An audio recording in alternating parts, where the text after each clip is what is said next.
Is Nintendo going to war with emulation? Why is Denuvo coming to Nintendo Switch? Is Nintendo the reason Microsoft won't let emulators on an Xbox? And why is Nintendo once again censoring Breath of the Wild videos? Is Nintendo going to target everyone? Before we can answer all of these questions, it's time to go back to the very beginning. One has to understand, what is emulation?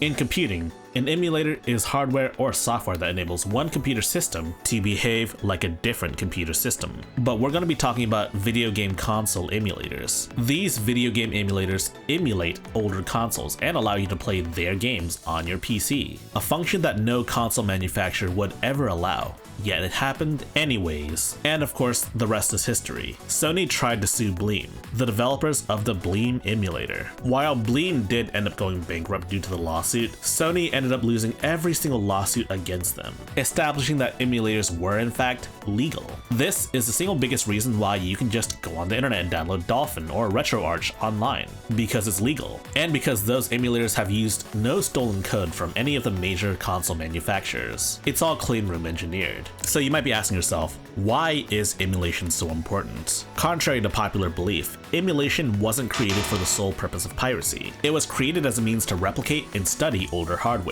Being able to play full retail games from start to finish was definitely a happy side effect. But nowadays, emulation's primary purpose is video game preservation. The process of actually preserving these video games is very different from, say, preserving a movie. With older movies in older formats, you could feasibly take that movie and transfer it to a new format if so desired. Video games, however, don't really get that luxury though. Format shifting an entire video game though is quite difficult without the expertise. And ultimately, that's where emulation comes in. No longer do you need to worry about your old retro consoles degrading.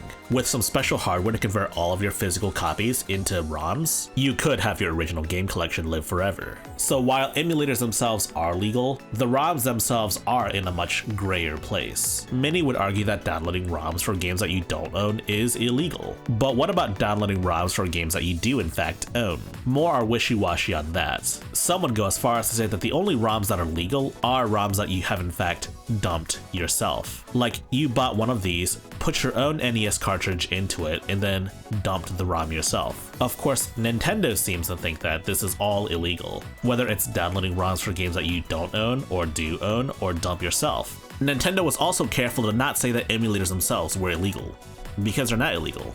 Heck, you do have people that use emulators for commercial purposes. Or in the case of Nintendo, custom build their own in-house emulators. So yeah, there we have it. Everyone loves emulation. Players love emulation because it lets them experience older titles as they were in the past. It also lets them play older titles that may not be for sale anymore. Games that you have no legal means to play now. Developers love emulators because it lets them play all of their older titles on newer systems without going through the hassle of porting the entire game itself. It's also quite handy for setting up game compilations. But you may be asking yourself, what's all this about Nintendo hating on emulation? Nintendo has always hated the emulation community, but it seems like there are some worrisome developments. The first of which isn't a Nintendo announcement, but rather an announcement by Denuvo. For those not in the know, Denuvo has been developing a solution that targets emulation use. I don't know of any Switch games that currently use this system, but we do know that Denuvo either has this system available or is currently working on it. So immediately, we don't even know if Nintendo wants to implement such a system, but a colleague of mine, known as the Fox, seems to believe that this is not only possible, but this is going to happen on Tears of the Kingdom itself. The next thing Nintendo has done is taking down videos of Breath of the Wild mods, namely these uber popular Breath of the Wild multiplayer mods. God forbid these players actually want to enjoy this game. These videos have gotten quite a few views, and who knows, maybe Nintendo thinks this is some threat to their hegemony. Of course, this isn't the first time Nintendo's taken videos down. Nintendo's actually taken down videos of the Fox, showcasing Switch emulation on the Steam Deck. But not just that though, they went full nuclear on the Fox's channel. They've taken down not just Switch emulation, but older emulation on the Fox's channel. Videos of Dolphin and whatnot being showcased on older PC handhelds that predated the Steam Deck. Nintendo also tried to take a video down by Did You Know Gaming, and while that's not an emulator video, this shows Nintendo using the copyright system to take down dissenters, people that speak out against Nintendo. But what's this about Xboxes and emulators? Until very recently, Microsoft allowed emulators on the Xbox store. But now all of a sudden, they don't work anymore. Even those who have downloaded the emulator already cannot launch the emulator, as it forbids you from doing so. There was a recent rumor on Twitter suggesting that yes, Nintendo was to blame. This same rumor also suggested that Microsoft would be working with emulator devs. It seems though that Microsoft has reported to IGN saying that this rumor just isn't true. As for Microsoft's own store policy, they don't allow for emulators at all. Whatever the loophole was apparently got patched up. So yes, while I would like to blame Nintendo on this, the fact of the matter is that Nintendo just isn't to blame. Not this time. But of course, I can see why Microsoft is being extra careful. I mean, Nintendo is extra litigious at best. So therein lies the question.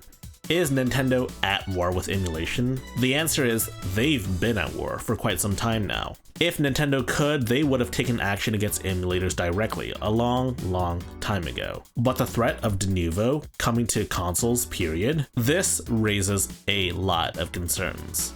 Admittedly, we know nothing about how de novo is implemented on the Switch because, as far as we know, there aren't any games that use it yet. What we do know is that it's supposed to prevent games from being played on an emulator. But you might be asking yourself, why?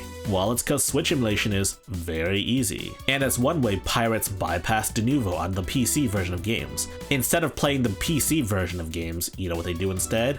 They just download the Switch versions of games instead, as those are typically DRM free and they don't have to be online, ever. We don't actually know if de novo on the Switch is going to function the same way as it does on, say, PC or the Steam Deck. There's a good chance that it might, given that Switch piracy is very easy. But you may be asking yourself, what is Nintendo gearing up for?